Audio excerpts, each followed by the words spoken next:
I'm so excited to have this conversation today. When I saw this book coming out, Tommie's book, The Idea of Prison Abolition, I felt like it was exactly what the cultural moment and some of our current political conversation needed, or at least I hoped it was providing that. And then when I read it, I really felt that it was. Prison abolition until, very recently, I think has often been considered a kind of eccentric philosophy. Even prison reform, really, amongst the general public, is considered slightly sentimental or overly optimistic or something like that. So that gives you a sense of how abolition might just sort of challenge cultural thinking generally. But I think in 2020, after the murder of George Floyd, those ideas from abolitionism, I think, became much more a part of mainstream conversation. And Twitter, for example, lots of people were discussing things like abolition much more readily, with much more conviction. Even places like the BBC had a kind of explainer video on what abolitionism was, where I thought they gave quite a sort of sympathetic view of this, what has historically been a very radical philosophy. So lots of people were open to this idea. It was happening at a time in the world where there was a lot of pain, fear, in the pandemic, the murder of George Floyd, of course, being so brutal and distressing, added to that. I think the general public also perhaps had some kind of connection with confinement, which meant they were open to thinking about prisons more. And it just sort of caught fire, this idea, and there was a lot of conversation around it. The quality of that conversation, I think, varied massively from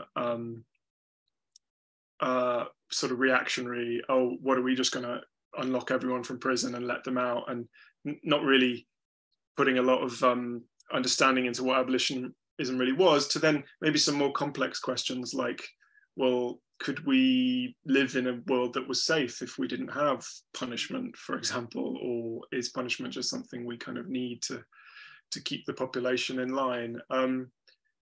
And I felt like it was great that there was a conversation about this, but what we really needed was a structured, thoughtful, reflective conversation about this, and one that was perhaps outside the algorithm of Twitter and outside the kind of groupthink that tends to put people in. So I was very excited to discover Tommie's book. Tommie, do you want to start us off by maybe saying what you see the differences between abolitionism and reform as? Because those are the kind of, that's the point of kind of in your book, isn't it? Well, first, thanks for being in conversation with me about this. I'm an admirer of your book, Life Inside, as well. So I'm happy to be talking to you about these matters. I mean, you could think of the question, I mean, the framing of abolition versus reform is not so much my own framing, but a framing I've kind of inherited as the debate has unfolded. You could think of things as like there's a sort of mainstream reform-oriented movement that thinks imprisonment as a practice is a just practice, though in practice is often flawed and you should improve the practice, maybe improve the practice quite dramatically in some places. Then abolitionists are sort of challenging that as a kind of goal, right? Is that something we should be trying to achieve? And so for me, that the way I typically frame the question is sort of to break it into two. So, there's a question that philosophers tend to like that have to do with our ultimate aims and question of justification for the forms of social life we think that are worth trying to realize and sustain. And so there's a question here about whether the practice of imprisonment is one that's compatible with a just society. So that's a very general questions you could have about the practice.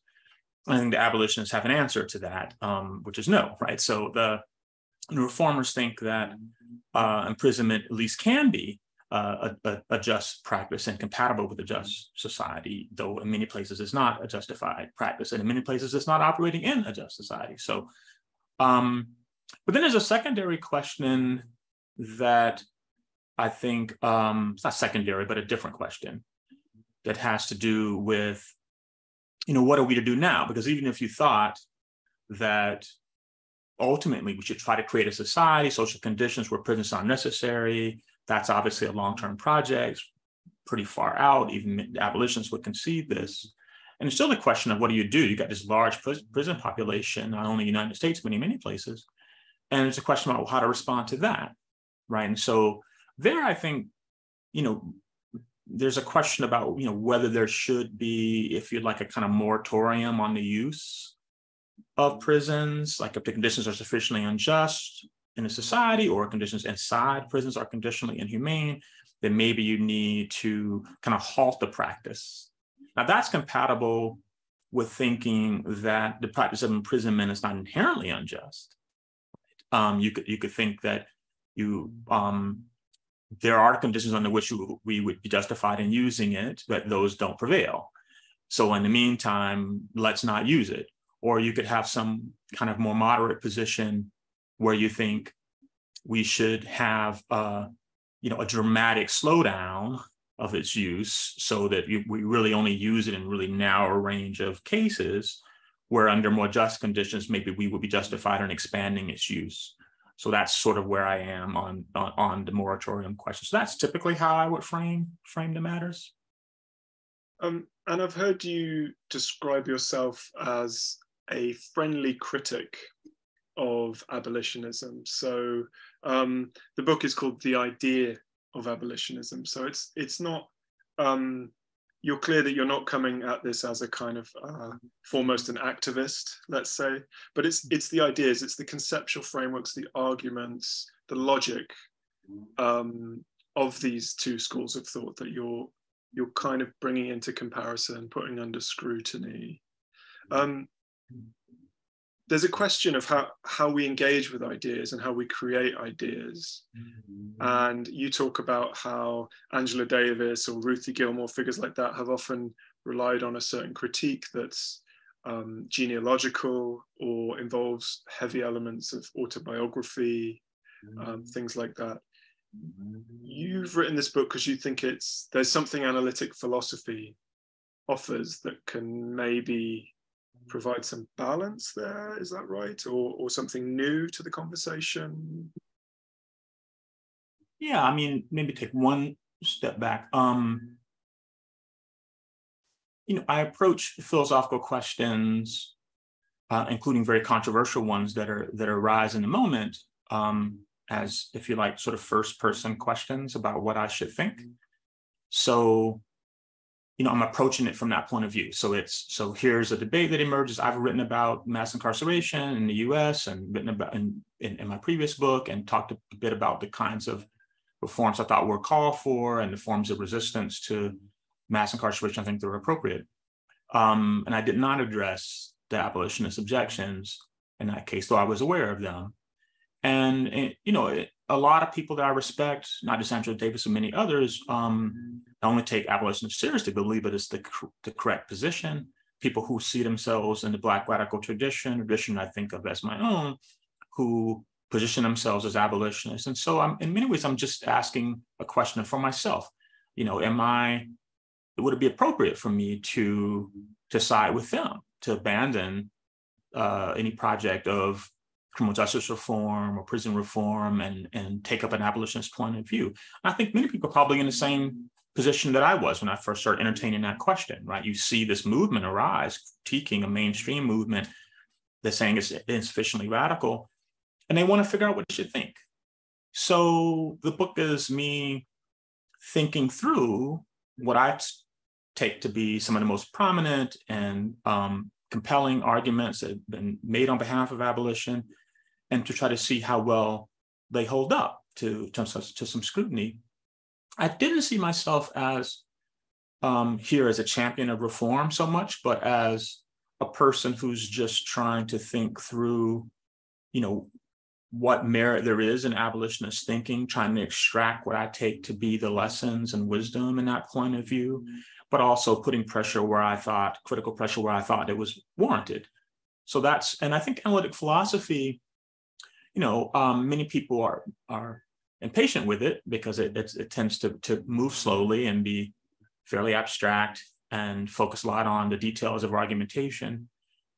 I believe that has great value, even in the political realm. It's important to not be too quick to accept rhetorically persuasive argument without really scrutinizing whether it's really sound. Do the arguments hold up? And again, that's from the point of view of a first person point of view. What should I think? And you want to make sure that if you are accepting abolition as your philosophy or as your cause, that you have good reason to take up that position. I think analytic philosophy can be useful for that. And I think it's shown itself to be useful in other domains, whether that's animal rights or multiculturalism or reproductive rights, issues where analytic philosophers have engaged around these questions. And I don't see a reason why it couldn't be used in this context as well. Yeah, that was my sense of the book, because it wasn't why you should think this. It wasn't a polemic. It wasn't selling you something. It was a what should I think book, and this was a structured way of sort of helping you figure that out. So much to say about the analytic philosophy view and the first person kind of questions. I'll pace myself. You spoke about testing the robustness of the abolitionist position, putting pressure on it and seeing what happens. One place you do that is with the connection abolitionists make to mass incarceration and chattel slavery. And, certainly here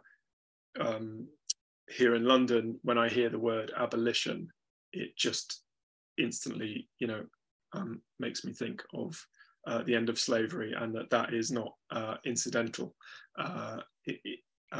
from people like Angela Davis. The argument, I think, is something like mass incarceration is an extension of chattel slavery, or has very, very troubling similarities. People working for unpaid labor and things like that. The rate of Black people in prison in the United States, etc. But I think you want to question whether that's a necessary connection. Is that right? Yes, I mean, slavery is invoked, often in abolitionist writings and in lots of different ways. And then sometimes it's a little ambiguous what the point of the invocation is. And so what I try to do in the chapter you're speaking about is coming from lots of different angles as I try to think about, well, what's the point of invoking slavery in this case? Like, you could just think that the practice of imprisonment, no matter how reformed, would still be a kind of slavery, right? You could think that. And if you think that slavery is inherently wrong, as I think most of us do, then that would give you a quick conclusion to abolition if you thought that imprisonment was simply a kind of slavery. So I do engage those sorts of arguments. I think others are drawing attention to existing practices of imprisonment and the ways in which they're like slavery, and I would agree with them. In many cases, it is too much like slavery, and that would be objectionable. I don't think it settles the abolition versus reform question, because you could think that existing practice is like slavery in ways, and that's a reason to change it in those respects, but it wouldn't necessarily get rid of the practice as a whole.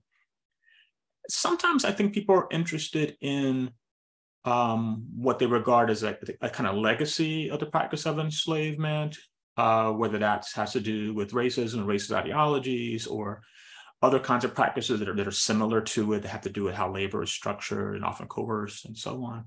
So I try in the chapter to think through the ways in which you might invoke it and ask and draw out where I think there's something to it and it's worth emphasizing and endorsing, in places where I think it can't quite show what one might think it shows. And so I think of slavery as, philosophers like when they write papers and books about things, they often try to find out one thing that makes a thing wrong or objectionable. But I think in the case of slavery, there are many things objectionable about it. So I also try to consider some of the things, whether that is it ownership? Is that the issue? Is it coerced labor? Is that the issue?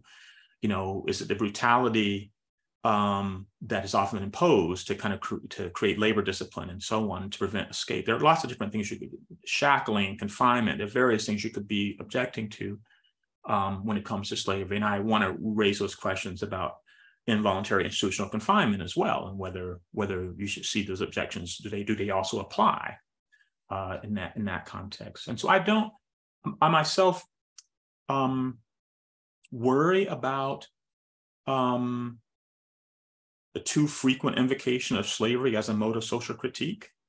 I think we have lots of critical resources to bring to bear that don't involve having to show that something's like slavery in order to show that it's objectionable. So I come to that with a certain amount of skepticism about the heavy invocation of slavery in this context, and because I think that can sometimes obscure things.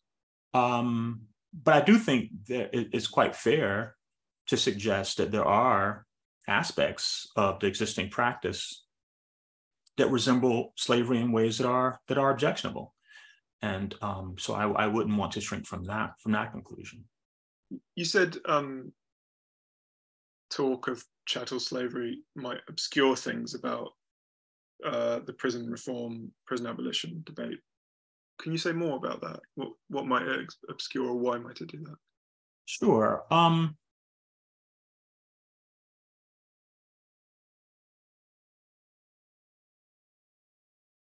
mean, the charge against slavery, right, and abolitionist charge against slavery is not a charge against any particular practice or instantiation of the practice. It's a charge against the practice as such. It's a charge that says slavery in any form, wherever it exists at any time, is a gross form of injustice and should be immediately ended. That's the charge against slavery. And when you invoke abolition in the way with that connection to the abolition of slavery, that what it immediately brings to mind. But what often isn't shown is that it's true that the practice of imprisonment is inherently unjust anywhere at any time, no matter how it's structured. And that often isn't shown. What's shown instead is that some existing practices are grossly unjust. But that doesn't settle the question between abolitionists and reformers, because the reformers also think that's why they think there's a project for them, right? Is that they think there's an existing injustice that should be corrected. So I think sometimes it's a way of kind of trying to declare victory a little too quickly when it's kind of not fully earned, because it hasn't really explored whether the practice is inherently unjust, whether it's a practice that should never exist under any time, under any conditions. And I think that's partly what's at issue between abolitionists and reformers. Following on from the comparison and the analysis you do with slavery, there's an idea from the abolitionist literature. You talk about homeostatic racism. And if I've understood it correctly, it's the idea that we might try and reform institutions, practices, so that they're less racist, there's less racial injustice coming from them. But that things kind of, in the manner of homeostasis, kind of equal back out to a kind of a racist status quo again, that the house always wins, as it were. And this is part of the abolitionist reasoning for not believing in reform, that, okay, you might have prisons with more natural light, or you might have prisons with more green space, or you might have prisons where the staff are trauma informed or whatever, but actually there's just a kind of fundamental drive towards power domination, which supports racial injustice, that's kind of baked into these places, and we need to get rid of them if we're to get rid of that. What do you say to this idea of prisons being the kind of one of the houses of homeostatic racism? Lots of things, probably more than I would want if I just repeat here. I situate that discussion in a broader discussion of, about homeostasis. Throughout abolitionist writings, you find invocations of arguments of the form, the function of the prison is X, or X is something like, political repression or exploitation or racial domination and so on. And the point of that invocation is to suggest that it's somehow kind of in the nature and the essence and the logic of the prison that it serves this particular nefarious social role. And so if you can show that this is its function, then there's a reason to not have it, because it necessarily plays this role. But I think mostly what's shown is that prisons, at least many of them, in certain contexts, tend to have these nefarious consequences, which isn't quite the same as showing that that's why they exist, that explains why we have the practice that it plays that role. So the homeostasis is a rather strong version of this kind of claim, which I'm not even sure that Angela Davis would endorse it, but I thought it was worth exploring, because I noticed that people, when they're talking about racial injustice in a place like the United States, but sometimes elsewhere, they think, well, there was a practice of race-based slavery, and even though people thought that they kind of abolished it, Jim Crow emerged in response to that. And then you get, the Jim Crow falls, but ghetto subordination emerges, and in the cities and the metros and in the U.S. and in some rural areas, and that even is either connected to, or what emerges out of that is mass incarceration as yet another way. So all of these are just ways that the society kind of readjusts itself to maintain racial domination. And so I wanted to think about that. I think it's hard to know whether that thesis is true. I think it's hard to know what would falsify it, if anything. Where if you've got a long history of racial domination, it can sometimes be easy to craft narratives that take that form that says, well, no, it's just the system. System will just readjust itself and have this form. So, and I try to think through, well, let's suppose, rather than sort of say, I think it's false, try to see what follows from it, right? So if you thought something like that was true, what's the right answer, like practically speaking? And you could think, maybe you think there's some linchpin in the system that if you were to remove it, that you could break the cycle or something like that. And then there will be a question about, well, what is that linchpin? In this case, it's not the prison, because the thought is that the prison is just the latest incarnation of racial domination. It's the latest version. So even if you were to undo it, presumably something else would emerge, right? So that can't be that. So that's a linchpin. So it doesn't justify focusing energies there. Or you could just think you need a kind of extra systemic intervention. You need something outside the system to kind of a revolutionary approach to kind of undo the whole thing. But again, it doesn't highlight the prison, right? So it's unclear what the connection is between the homeostatic claim and the abolitionist call. It seems to me, and I don't see that abolition would follow from it, even if it were true, that there is this homeostatic system that always lands on racial domination. So I wanted to kind of highlight in the discussion kind of that idea and what I think its limits are insofar as it's meant as a case for abolition. Yeah, so we don't know if it's true, but if it were, it might be as much of a problem for the abolitionist as it is for the reformer. Interesting. You spoke earlier about first person questions. What should I think? The first person, I've always had a sort of ambivalent relationship with it in philosophy, in that when you do your training as a philosopher, you're told to adopt this position of kind of disinterested analysis in your piece, that you're trying as much as you can to kind of absent yourself from the page. Or at least that's one way of working as a philosopher. We have a couple of things in common in terms of we've both written books about prison. They're both a preoccupation of ours. And when I was 6 and when you were 6, we both visited a prison, different prison. I visited my brother in prison. My brother was inside a lot growing up, so was my dad, and so was my uncle. You visited the man who raised you, I believe. That's how you refer to him in prison.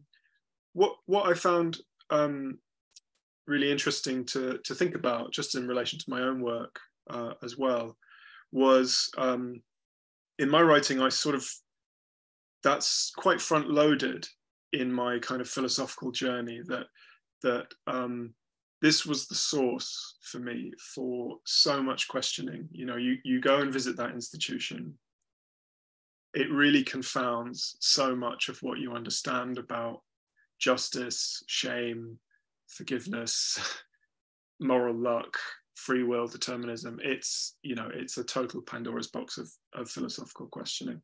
And so in my own writing, I that leads the inquiry.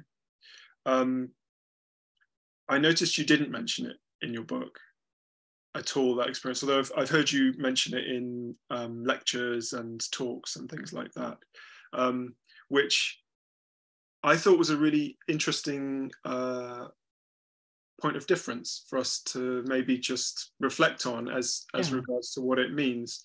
And I suppose my question to kind of start that is, did it ever cross your mind to talk about lived experience or personal experience in the work, or was it quite important for you not to? Or I definitely thought about it. I've thought about it, in all my books, really, whether I should bring a kind of autobiographical dimension to it. And I certainly have had friends and colleagues suggest that it might be helpful in some ways to do so.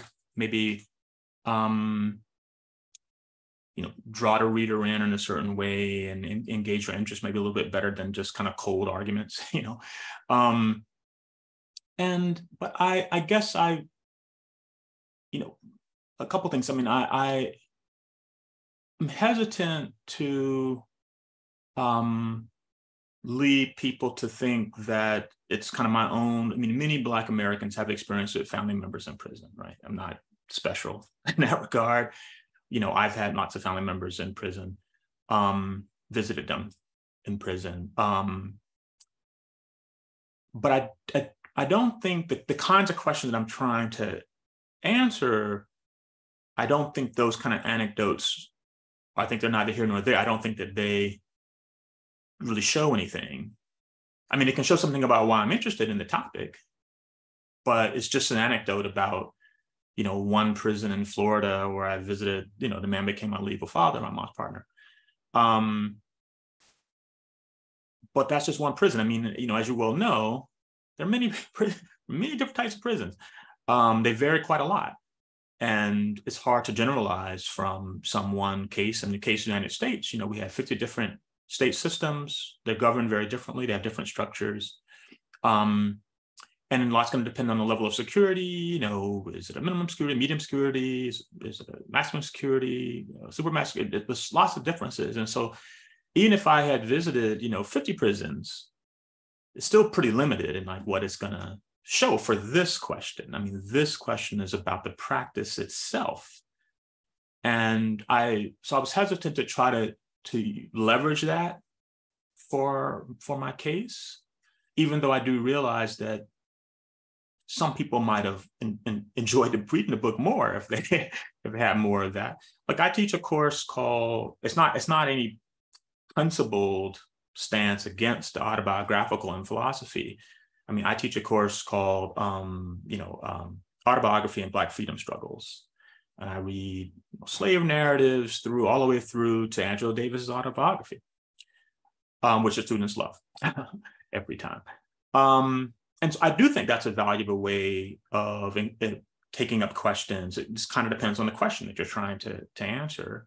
And I think in the case of the Black intellectual tradition, the autobiographical is very common. And it is often the way that ideas are explored and arguments are advanced, and you try to make a persuasive case. So it's not no principled objection to it. Yeah, just the kind of sense that I thought in this case it might distract from what I was really trying to achieve. And it might lead people to quickly get to a kind of psychological diagnosis of why it is that I have the views that I have because of some experience I've had. And I just kind of wanted to kind of put that off. Maybe a mistake in the end, but that's kind of where I came out. I mean, my own feeling was I found it really refreshing, actually, because I think we're living in a time where publishers really want more I in the book, and you can almost see it. You can see it in the manuscript sometimes, the hand of the editor saying, what if we had a trauma plot here, or what if we had whether it's a book about mountains or cookery or whatever. But actually, I sensed you wanted you wanted to talk quite generally and quite broadly, and a first-person approach might sort of limit your ability to do that. I think that was one of the things I found writing my book, actually, is that although I could really explore personal experience and the meaning of that, it was quite hard to say anything general from that, and so it does shape the material quite a lot, I think, whether you choose to include that stuff or not. One thing you talk about in the book, this kind of follows on from what we're saying here, is ideal theory. You talk about, I think you're kind of anticipating criticism of the book, or talking about kind of previous conversations you've had about your previous work, where people have said that your analysis is taking place on the conceptual level, perhaps, that it's not the activist project, that it is that kind of disinterested mode of analysis. But I think you want to defend that as a something that's quite necessary in this conversation, don't you? Yes, for different reasons. I mean, partly the reason is, the question that the activist is asking is different, because they've already decided the cause that they're going to support. And so the question then becomes, how should we get other people to support it? And how can we ensure that it succeeds, and so on, right? Different sorts of questions. The question I was putting to myself was whether this is a cause I should support. And so that, I think, requires a slightly different kind of approach to it, right? Because you're not committed to the cause, nor are you necessarily opposed. You don't know whether you should be opposed to it or be for it. So that's part of the reason why it has the character that it does. It would be very different if these are comrades committed to a cause, trying to figure out how should they speak to the broader public about their cause. That's a different kind of thing. So I'm not doing that. I think the other thing, I've tried to explore in, my previous book, Dark Ghettos, and essays, why I think a certain form of ideal theory is compatible with non-ideal theorizing, and in fact indispensable for non-ideal theorizing.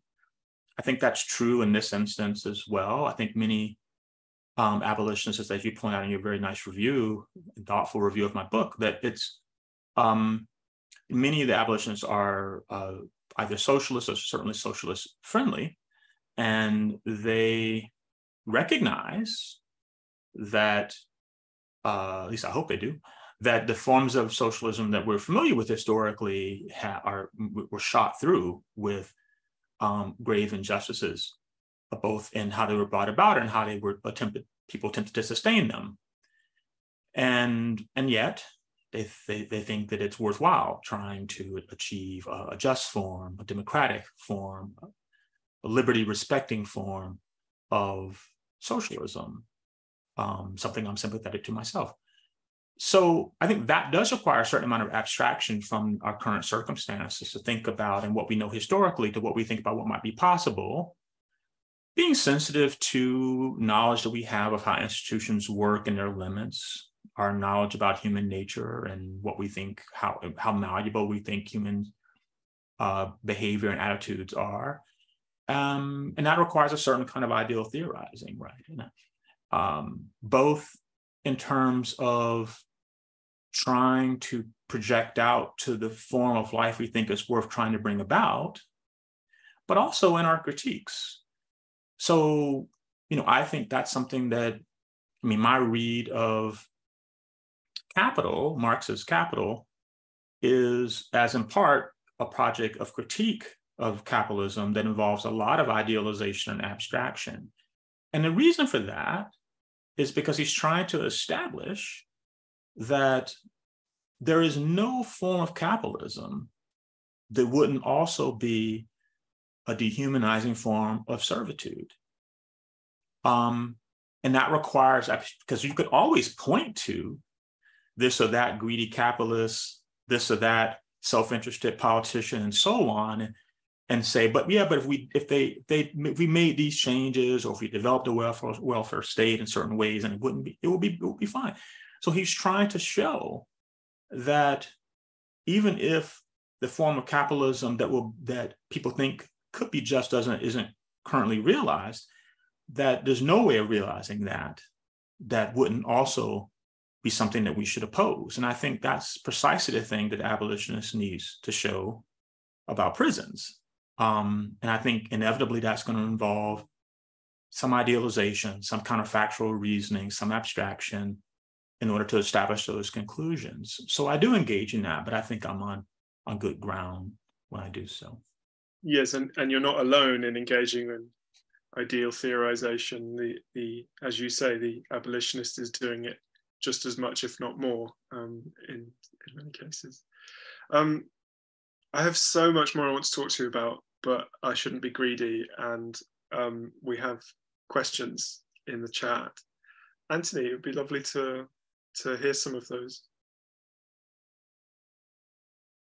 Great. Well, thank you both so much for that great conversation, and thanks for the questions that have started to come in. So I thought I'd start with a general and useful question from an anonymous attendee who asks, they're wondering if or how we can or should make a distinction between imprisonment generally and the specific case of mass incarceration in the US. So Tommie, do you want to start with that? Sure. I think people mean different things by mass incarceration, but I take it that what they primarily have in mind is that there was, starting, people have different periodizations, but you could kind of see it as like late 80s, early 90s. I think a large increase in the number of people imprisoned at any given time, so that you had, we reached heights, I think, of like 700 prisoners per 100,000 people in the society, which is extremely high as any place in the world. It has come down in the last few years, so that they're now rivals to the US in mass incarceration, you can put it that way. And we know in other societies it's considerably lower, right? If not just in Northern Europe, but also in Germany, also in Japan and Canada and other places where it's just dramatically lower. Now that objecting to having such a large percentage of your population in prison, seeing that as a kind of failure of the society, that doesn't commit one to abolition. I mean, you could think that, we should be trying to approach incarceration levels of Germany, the Netherlands, and Japan, and so on, and still have prisons.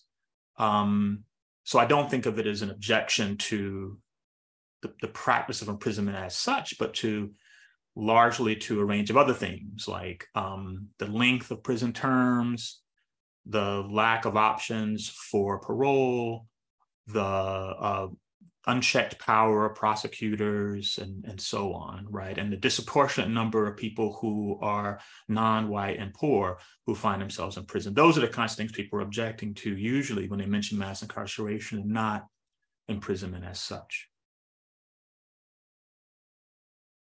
Thanks. Andy, is there anything you want to pick up on in the initial question or in Tommie's response to it?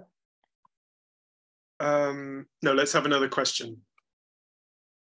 Sure. So we've got a question here from Eddie, who asks, for those who haven't read the book, can you explain what abolitionists say about the basic question of how to carry out the function of protecting citizens from violence? Do they typically suggest something like the quarantine model favored by skeptics about free will, like Dirk Pereboom, which risks consequences at least as problematic as, in brackets, reformed, close brackets, prison? Or do they offer some other methods to protect citizens from the consequences of crime? Thanks, Eddie. No, great question. One thing to say about the abolitionist movement, like all such social movements, is that there are many ideological variants and strains, and so people say different things. But there are some things that you see fairly regularly. I mean, let's probably start by saying mostly what people think is that the problem of safety or the problem of danger like that is, at least in part, or if not wholly, created by the unjust conditions that prevail in many, if not all, societies. So part of what they think is that you need to do social transformation of these societies so that they're more just, and were they more just, the problem of safety would not loom so large, right? So that's partly what they think. They also think that imprisonment is not terribly effective as a way of, so we talked about moral objections to it, but to practice of imprisonment, but there's also a practical objection that says it's just not very effective at creating safety, and there are things that are better. So people think, if you attend to people's mental health and to their trouble with drugs and alcohol, to helping people manage their anger, there are a lot of things you could do that would have a preventative effect that doesn't involve incarcerating people. They think there are issues that have to do with gender-based violence that involves attending to the culture of misogyny that circulates in many societies, and there are ways of attending to that don't involve incarcerating people. Often they think that it would be better to come up with modes of accountability that don't involve incarceration, that involve, forms of reconciliation between those who wrongly harm others and those who are harmed. That might include reparations or some type of restitution, and so on. Sometimes they might be open to other non-carceral penalties. Not everybody. I think that some people are kind of strongly object to all criminal justice penalties, including electronic monitoring or community service and so on. But I think there are some abolitionists that will be okay with the use of these non-carceral penalties to respond to the problems of danger and safety that are real, and do so at least as effectively as reliance on incarceration. Thank you. Andy, any follow-ups to the original question or Tommie's response? Yeah, I mean, the quarantine model has its problems, of course. I suppose part of how you can, a very crude way of sort of splitting reformists from abolitionists is to think, is there a way we can deal with crime that is not itself harmful? You know, is there a way we can promote security and justice that doesn't perpetuate further harms? And the abolitionist believes that there is a world in which we can do that, in which we don't have to humiliate and dehumanize, and where people can be held to account and grow morally without having to go through the dehumanizing prison system and things like that. Whereas reformers tend to be, I think, have a slightly more tragic worldview, that people do bad things and sometimes we have to do bad things to make sure more bad things don't happen. That I think the abolitionists maybe are more optimistic instead of tragic, that we could get to a world where that doesn't have to be the case. And so in terms of the quarantine model being problematic, I suppose that partly depends whether your sympathies are in the abolitionist direction, in which we shouldn't have prison, we shouldn't have punishment, we shouldn't even have quarantine, or the reformist direction where we've got to do something. So yeah, I think it's I think there are lots of things to address in order to sort of answer that question. Yeah.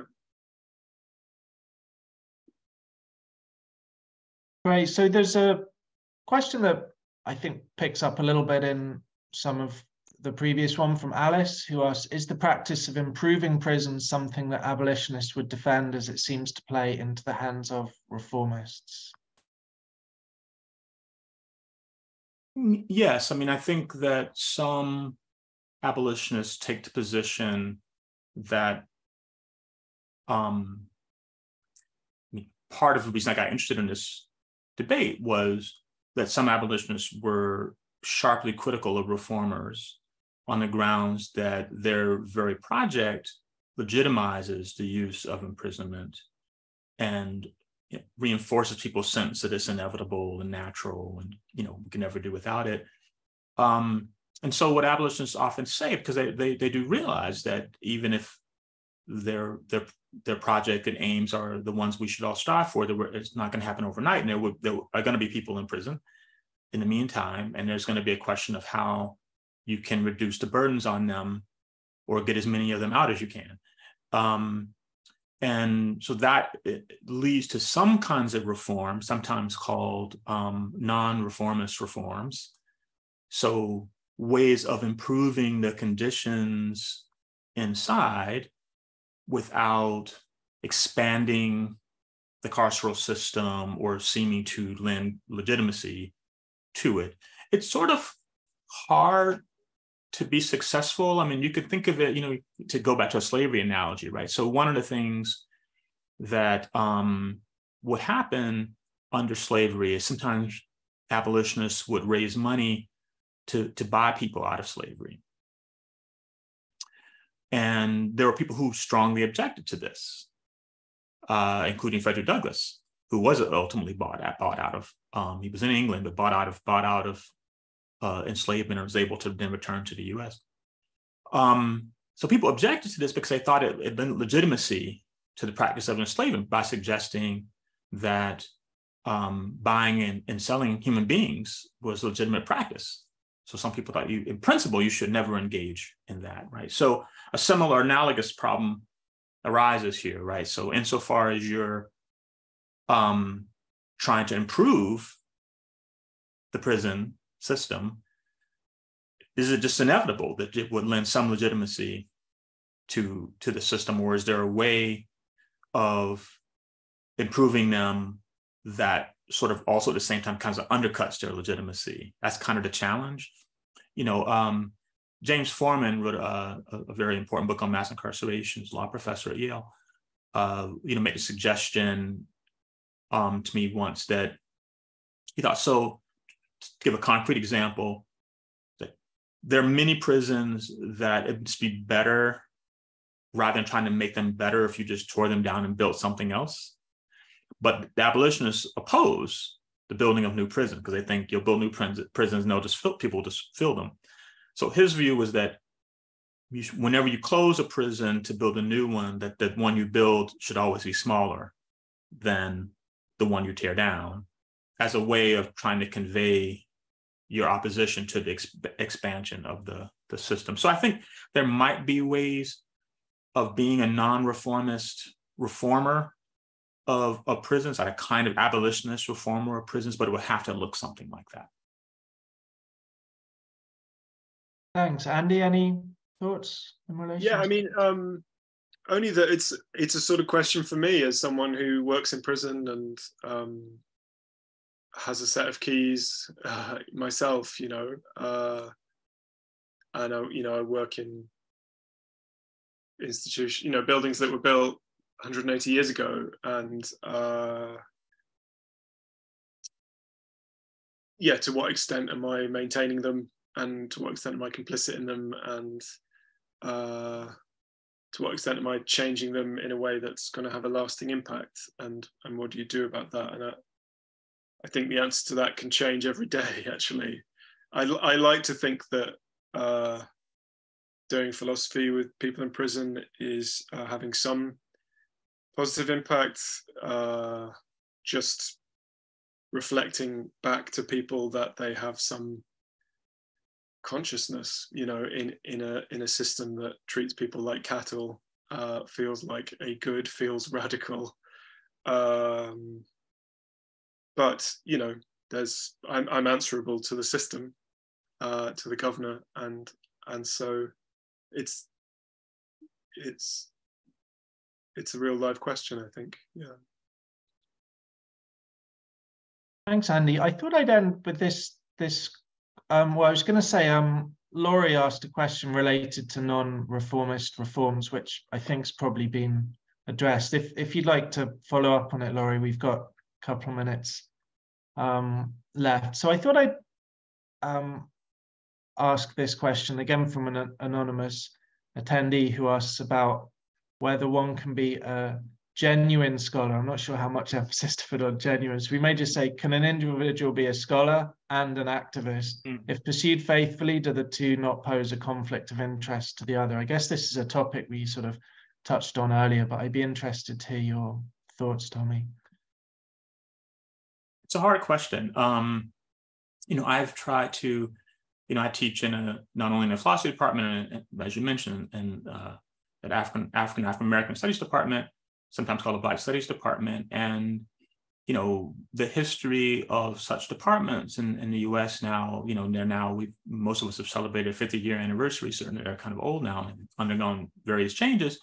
But I think initially a lot of people who were a part of that project to open up space for the study of Black people in higher ed, you know, did think of themselves as scholar activists and thought of their project as something that, you know, that they're rejecting the ivory tower model or a disinterested inquiry model.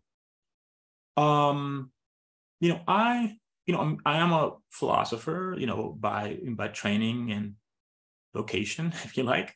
And I do think it's, you know, it's part of the way we kind of orient ourselves, that we, you know, we rarely kind of close the books on a question, if I can put it like that. We sort of, you know, need to keep alive some doubt, need to keep alive the idea that even something that people take for granted or seems solid, that it might not be. And you have to be capable of questioning things that seem obvious to you, or even your strongest convictions, you have to be capable of reflecting on and standing back from it.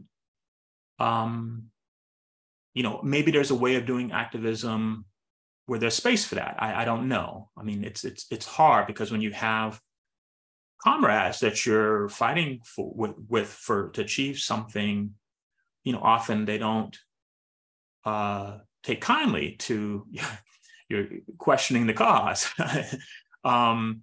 But I think it's hard as a philosopher, maybe for me, scholars, to take up that approach to a cause and yet still keep alive that openness to inquiry, that element of doubt, that willingness to rethink assumptions and to reconsider things, I think that the scholar has to keep alive.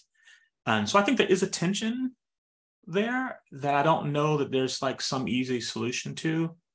I don't, when I say this, I don't mean that the scholar is like apolitical, has no politics or something like that. I mean, you know, I think the scholar can have politics and support things, but I think when they're doing their work of investigating a question or trying to solve a problem, they have to be able to step back from it somewhat to be able to give it the kind of impartial consideration that it merits. And I think insofar as people are able to do that, I think it's fine to try to join the two practices, that is committed activism for a cause with the vocation of the scholar. I found it challenging to maintain the two, but I wouldn't want to suggest that it's impossible.